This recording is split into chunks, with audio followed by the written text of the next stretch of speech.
السلام علیکم ورحمۃ اللہ وبرکاتہ۔ اعوذ باللہ من الشیطان الرجیم، بسم اللہ الرحمن الرحیم۔ ذلك ان لم يكن ربك مهلك القرى بظلم واهلها غافلون ولكل درجات مما عملوا وما ربك بغافل عما يعملون۔ اے محمد عربی صلی اللہ علیہ وسلم، یہ اس لیے ہے کہ آپ کا رب بستیوں کو ان کے ظلم کی وجہ سے ہلاک کرنے والا نہیں، جبکہ ان بستیوں کے باشندے غافل ہوں۔ ہر ایک کے لیے ان کے اعمال کی وجہ سے درجے ہیں، اور جو انہوں نے کیے ہیں ہر ایک کے لیے ان کے اعمال کی وجہ سے درجے ہیں جو انہوں نے کیے ہیں، اور آپ کا رب اس سے غافل نہیں ہے جو وہ کرتے ہیں۔ محترم سامعین کرام، سورۃ الانعام سورہ نمبر 6 اور اسی سورت سے آیت نمبر 131 اور 132، یہ دو آیات آپ کے سامنے تلاوت کی گئی اور دونوں آیتوں کا ترجمہ بھی آپ کی خدمت میں پیش کیا گیا۔ سامعین کرام، اللہ تبارک و تعالی نے فرمایا ذالک ان لم یکن ربک مہلک القری بظلم واہلها غافلون۔ اے محمد صلی اللہ علیہ وسلم، یہ جو رسول اور پیغمبر آتے رہے اور جو کتابیں نازل ہوتی رہیں، وہ اس لیے کہ اللہ تبارک و تعالیٰ ان بستی والوں کو، ان بستیوں کو ان کے ظلم کی وجہ سے ہلاک نہیں کرے۔ اللہ تبارک و تعالیٰ ان کے ظلم کی وجہ سے ان کو ہلاک کر دے۔ اللہ تبارک و تعالیٰ اس لیے برابر ان میں رسولوں کو، ان میں کتابوں کو نازل فرماتا رہا کہ اللہ تبارک و تعالیٰ ان کے ظلم کی وجہ سے ان کو ہلاک کرنا نہیں چاہتا، اور اللہ تبارک و تعالیٰ ان کو ہلاک کر دے اور وہ غافل رہیں۔ اللہ تبارک و تعالیٰ نے اسی لیے رسولوں کو بھیجا۔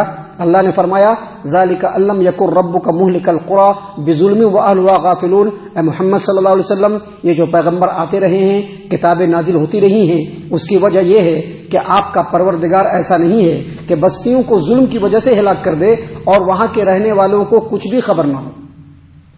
یعنی اللہ تبارک و تعالیٰ نے رسولوں کو بھیج کر، کتابوں کو بھیج کر ان کے اوپر حجت کو تمام کر دیا، ان کے اوپر حجت کو مکمل کر دیا کہ ایسا نہ ہو کہ ان کو ہلاک کر دیا جائے اور ان کو صحیح بات پتہ نہ چلے۔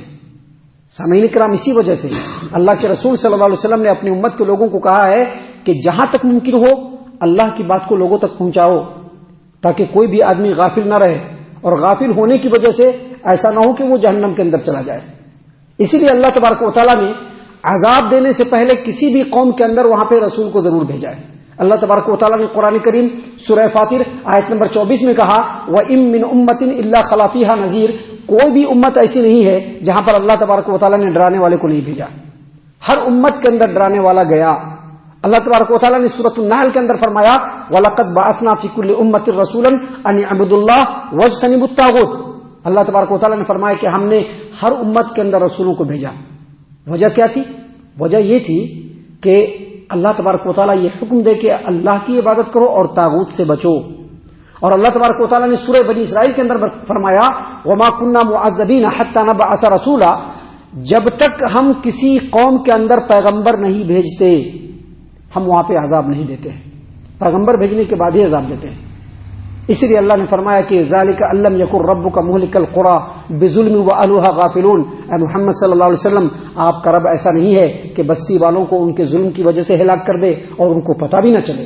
پہلے اللہ رسولوں کو بھیجتا ہے، وہاں پر حق بات کو واضح فرماتا ہے، بستی والوں پر حجت تمام کرتا ہے، اور اس کے بعد بھی اگر بستی والے نہ مانے تو ان کو عذاب دنیا میں تو دیا ہی جائے گا اگر اللہ چاہے گا تو، لیکن آخرت میں ان کا عذاب بالکل فکس ہے۔ سامعین کرام، اس کے بعد اللہ تبارک و تعالیٰ نے آگے فرمایا وَلِكُلٍّ دَرَجَاتٌ مِّمَّا عَمِلُوا۔ سب لوگوں کو ان کے اعمال کی وجہ سے درجے، سب لوگوں کے لیے، سب لوگوں کے لیے ان کے اعمال کی وجہ سے درجے، یعنی ہر وہ شخص جو اطاعت و فرما برداری کا کام کرتا ہے ان کے لیے بھی، اور ہر وہ شخص جو اللہ کی نافرمانی والا عمل کرتا ہے ان کے لیے بھی ان کے عملوں کے مطابق درجے ہیں، اور ان کے درجے تک اللہ ان کو پہنچا کر کے رہے گا۔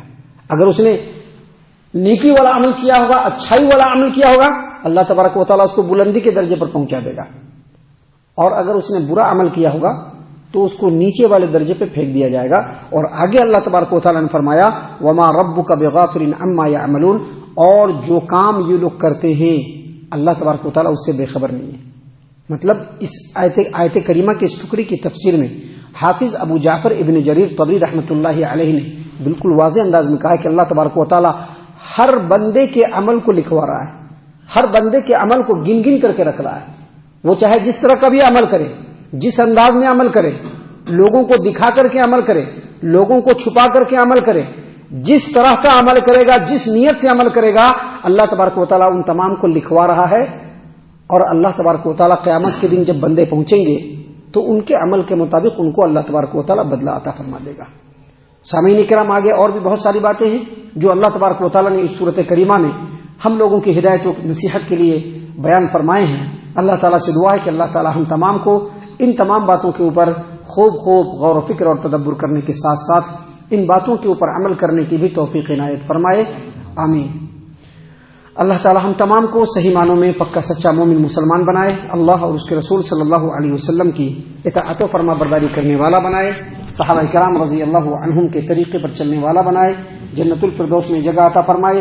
اے اللہ ہم تمام کو جہنم سے پناہ دے، اے رب العالمین ہم تمام کو جہنم سے پناہ دے، اے مالک الملک ہم تمام کو جہنم سے پناہ دے. آمین یا رب العالمین. وما علینا الا البلاغ المبین. الذي نزل الفرقان على عبده ليكون للعالمين نذيرا